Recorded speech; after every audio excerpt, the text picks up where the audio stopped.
Сегодня Ради Хабиров подал документы в Центр избирком республики как кандидат для участия в выборах главы Башкортостана. Он выдвинут региональным отделением партии «Единая Россия».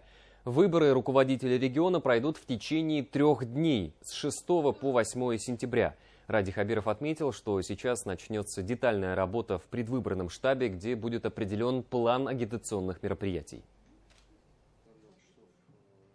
Безусловно, для меня важно понять, поддержат ли люди меня, потому что все-таки мы 5 лет работали именно с этой целью, чтобы все-таки люди оценивали должным образом и были довольны нашей работой, поэтому это всегда очень волнительно и всегда очень ответственно. Поэтому, конечно, рабочее настроение, потому что сейчас пойдет избирательная кампания. Вот в ближайшее время мы ждем подачу заявлений других кандидатов от других политических партий, или, может быть, кто-то самовыдвиженцем пойдет, пока этого не знаем. Но, тем не менее, это очень ответственный, конечно, момент.